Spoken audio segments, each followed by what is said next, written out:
समस्तजन कल्याणे निरतं करुणामयं नमामि चिन्मयं देवं सद्गुरुं ब्रह्मविद्वरम्. Our first mantra started with Atha. Kaivalya Upanishad, first mantra started with Atha. Atha Ashvalayanaha Bhagavantam Parameshtinam Upasametya Uvacha. It is the first mantra what we have started yesterday. And the word meaning again I am telling, Atha means then, Ashvalayanaha means the teacher. The student's name over here is Ashvalayana.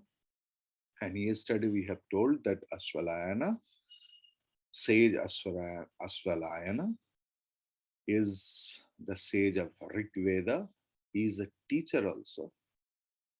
Very good teacher, seer of various mantras. When a teacher, this famous teacher also went to his guru, how was his approach? Bhagavantam, to Lord, means here Brahmaji, the creator, Parameshtinam. Parameshti means creator, Upasametya, approached, and Uvacha means said. So, yesterday we have seen that Atha, though the literal meaning is then, but here Atha is auspicious. Atha means auspicious. And this is Mangalachara. Atha means Om. Atha means the auspicious invocation. Atha represents the readiness of the students who are equipped and imbibed with the fourfold spiritual practice, which makes a person or a student or a seeker ready to listen to Vedanta. Because Vedanta is the Antima Sadhana, the last refuge, the last teachings, the highest knowledge. Though nowadays the Vedantic books are verily available in various bookshops, still it is sacred and secret.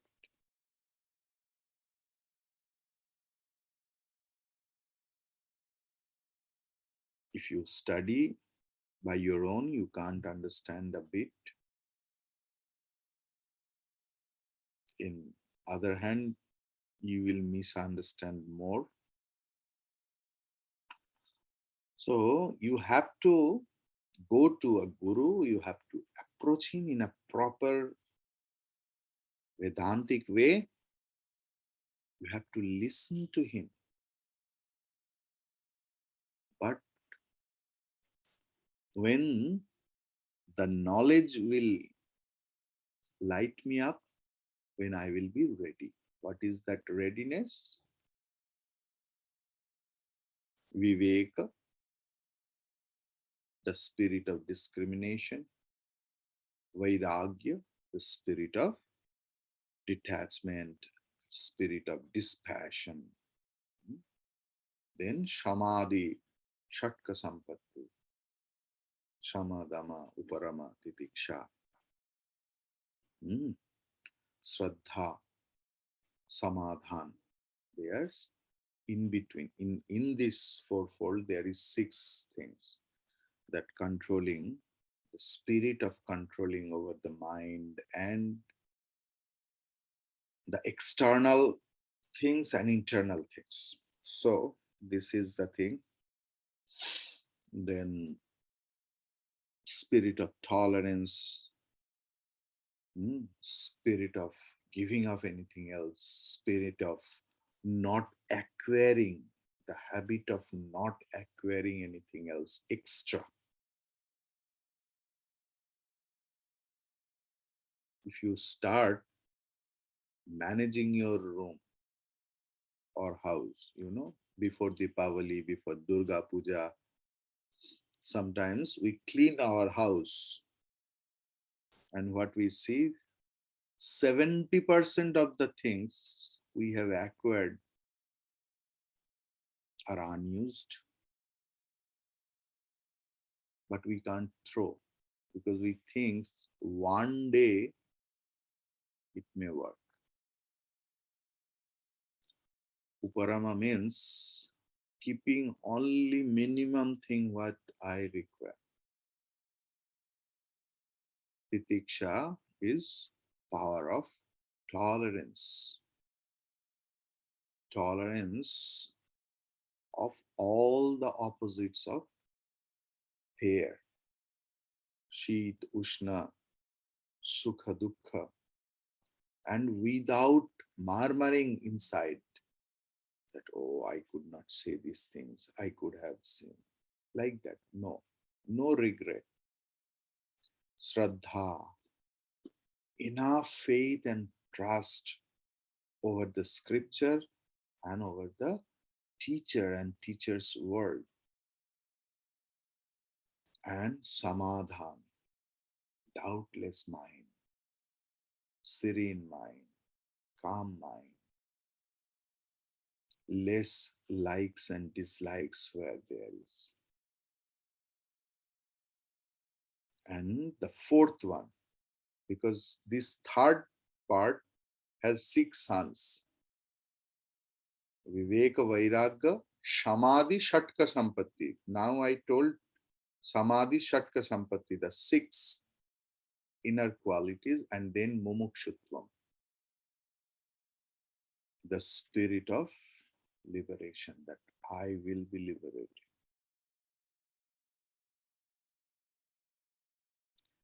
So all those things are represented by one word, that is Atha. Ashwalayana is a rishi, sage. He is a great teacher also. Upasameptya, approached with a due respect in the right manner. In Mundaka Upanishad also we have seen how to approach to your teacher. A teacher should be dear to the student. A student should be dear to the teacher. In Ramcharitmanas, there is one part, Ram Gita, Lakshman Gita, in one place where Ram is teaching his own brother Lakshmana. In Vedantic teaching and learning process, the teacher should be very open to the student and the student should be very open to the teacher without any hesitation. How that Shraddha and Bhakti comes towards the Guru? It's a vritti, it's a mental thing, but who can leave everything else and can serve the teacher? Only he or she can have that highest form of Shraddha.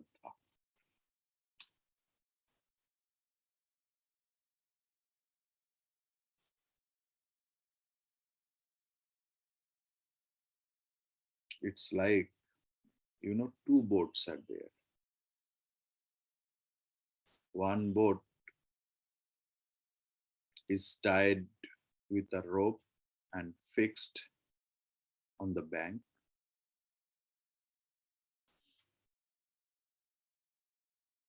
The boatman also believes in Guru and God, but he knows if anything happens, I will just pull the rope and I will come back to the bank.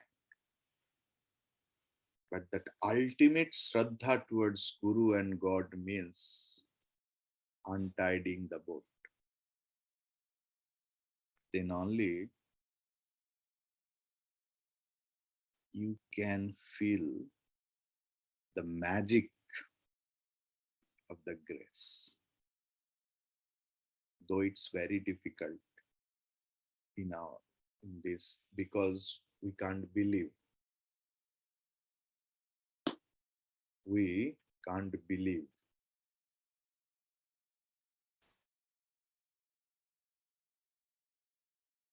Ashwalayana, another meaning. Suddenly it came up. You know, Ashwala is the horse. Ayanam is the residing place of the Ashwas, the horses.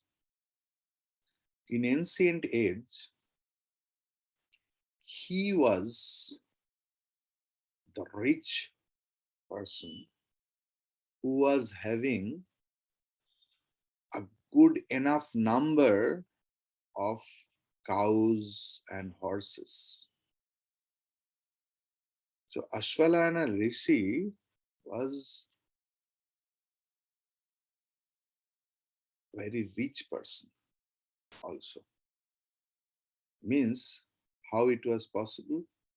He was having a lot of students because students are not supposed to come to the teacher with empty hand. Previous day, the students used to come with either with the cows or the horse. Hmm. Don't come to the mission with any such things. We don't have place to keep any cows or anything else. So this is the thing. Another meaning, who has the lineage, parampara. Why we get strength, how I am getting strength to expound the mantras of Upanishad. Because the parampara Shakti is there, the strength of lineage, the great lineage. Sadashiva Samarambham, Shankaracharya Madhyamam, Asmadacharya Paryanta. That entire Guru Parampara, their secret knowledge is with the students. That gives us enough strength. So Ashwalayana is who is imbibed with the strength of lineage, rich with the knowledge of the lineage. It's not literal meaning that he is having a lot of horses. Ashwa is the symbol of our senses. Ashwalayana means who could control over his all senses. He is Ashwalayana. Then only we are eligible or we are a fit candidate for Vedanta to approach a guru. Please teach me. Clear? Now, Adhihi Bhagavan Brahma Vidya, it will come. That uh, Brahma Vidya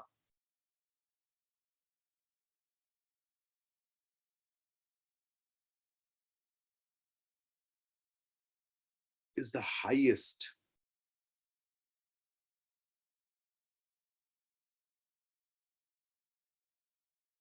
Knowledge cannot be given. You have to accept it, receive it.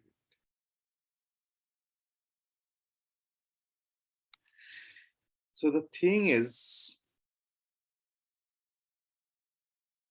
who is completely prepared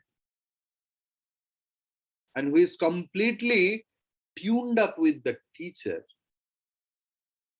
then only he can approach the Guru and Sevyamana. He has to serve the Guru. Now, in first mantra itself, I just want to explain a little bit of this thing. That to pray, we started with prayer, you know. So to pray is to be seated with the Lord at his feet. To pray is to aim at the target of Godhead with the arrow of intense longing, which has the sharp end of full faith.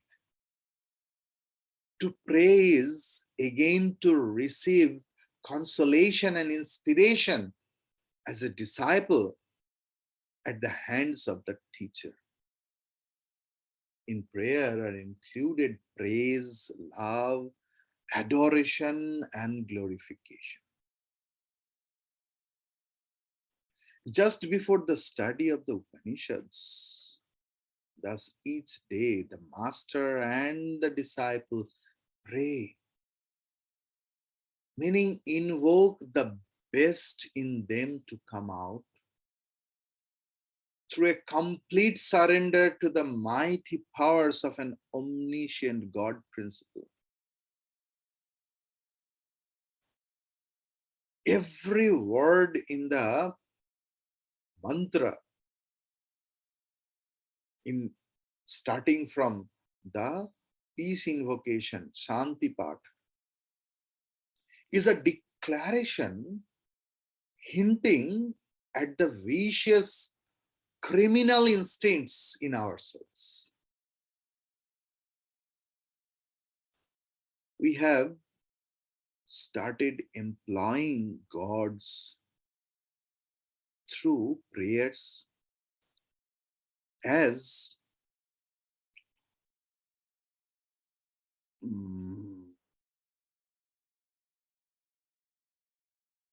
as our advocates, commission agents, doctors, and even doctors in our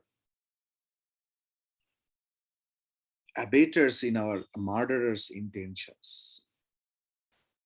This is not a fault of a technique. A dagger or a knife can be used in murdering or protecting a family. If one vicious man murders someone else in a moment of antagonism, because of that, we can't declare that the dagger is a cruel weapon. Similarly, the technique of prayer is a blessing, but it is we who, by employing it for low purposes, vitiate the very institution of prayer.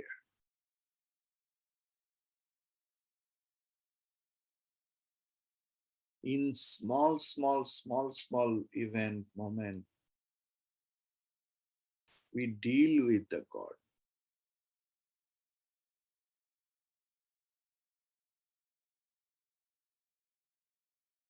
And you know why so many beggars outside the temples and the churches and the mosques? Because inside is full. So some of them have come out outside.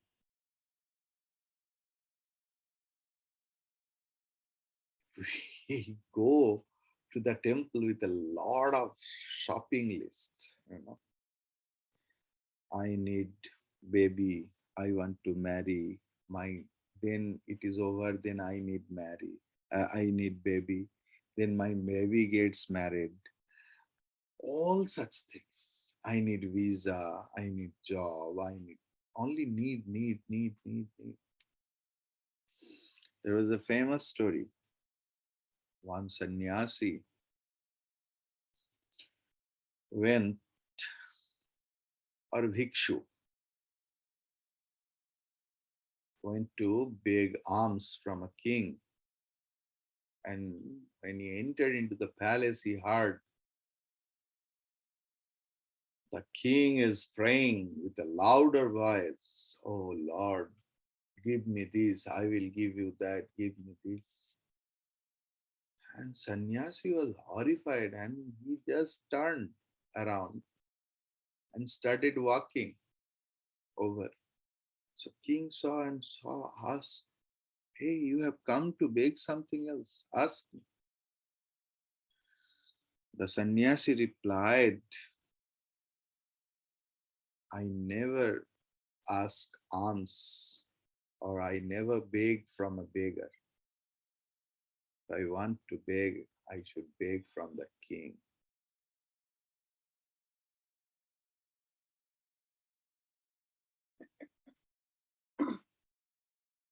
The great masters in the Upanishads knew no desire for the sense world, which they had inquired into and discovered to be hollow and riddled with carping sorrows. They prayed only for the cultural evolution of the entire kingdom of beings. This national character of the Vaidika period is stamped faithfully in the words of the mantras in each of the Upanishads. Both the master and disciple sincerely wished and prayed that they should, means during their spiritual life, see and hear nothing but auspiciousness. The sense organs, the eyes and ears, are the great grand trunk roads, through which the negative forces, the Satan, enters the realm of the godly within man. The other sense objects do not so directly pave a way for mental suicide in man. Both the outer sins of viciousness and the inner murmurs of the foul intentions directly sweep us in front of them and then defile the edifice of spiritualism in our bosom. Hence, the great prayer of Vaidika seers that they should hear and see nothing but goodness and purity. Here, in the prayer and other mantras of the Vaidika masters, we have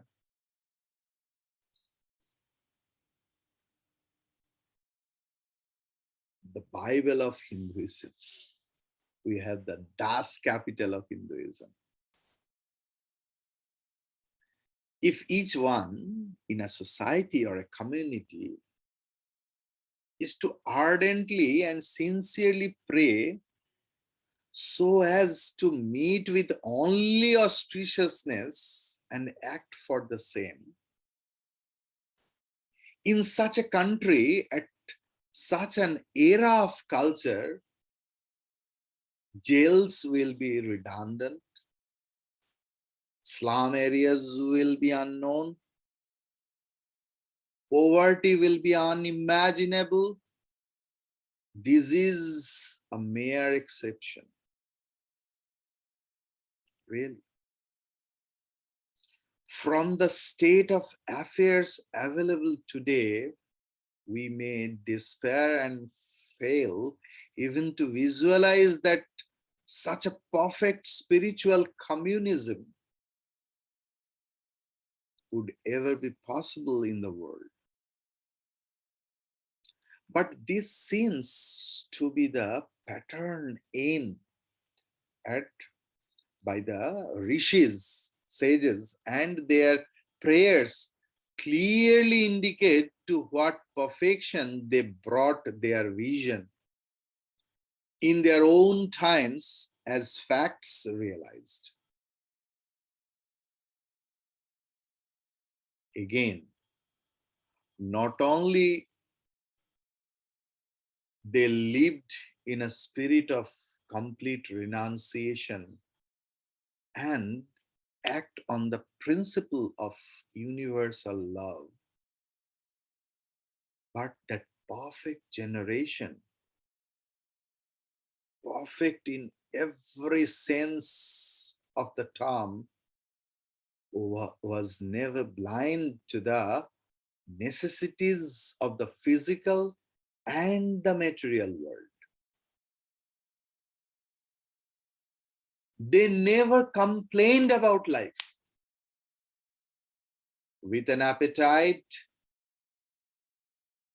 they wooed life and were ever impatient in their thirst for more of it. This is evident from their prayers and mantras that the Lord of the universe must bless them to live the entire span of life allotted to them in all health and perfect vitality.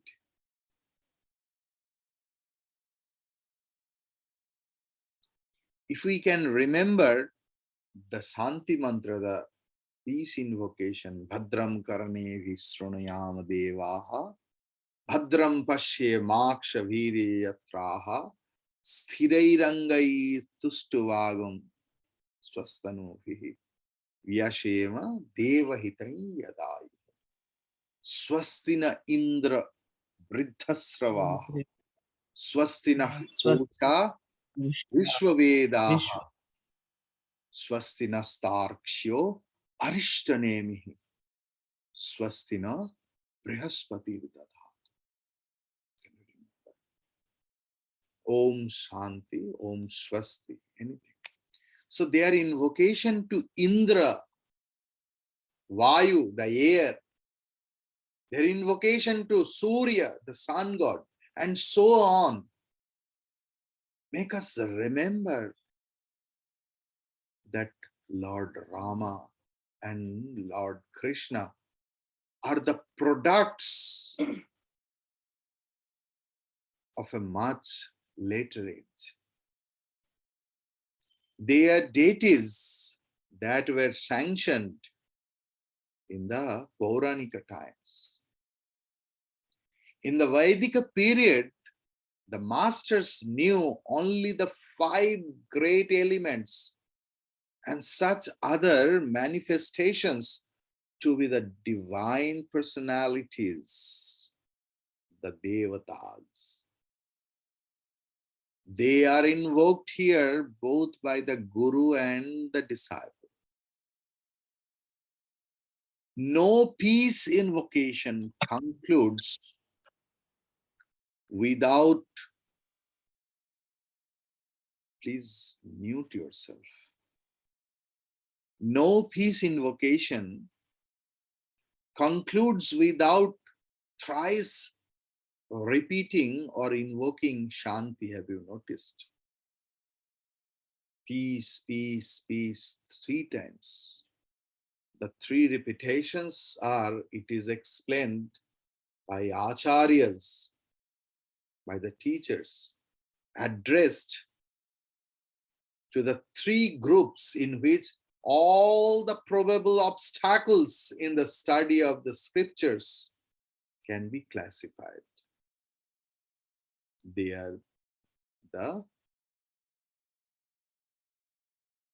Adhi Daivika problem. What is Adhi Daivika problem? Means some problems sent by the God, such as lightning, thunder, okay, or some phenomenal disturbances, which is called Adhibhautika, such as, fires, floods, landslides, and so on. Or it may be purely subjective, which is called Adhyatmika, such as my own inertia, lack of faith towards the teacher and the scripture, insincerity, and such others that arise from our own negativities. So when we come across all those things, when we are mumukshu and jignashu, when we are feeling the scorching heat of the bondage and want to be liberated, and verily inquisitive about the life, who am I, from where I have come, where I will go, what is the purpose of this life, and imbibed with such qualities, in front of them Guru appears and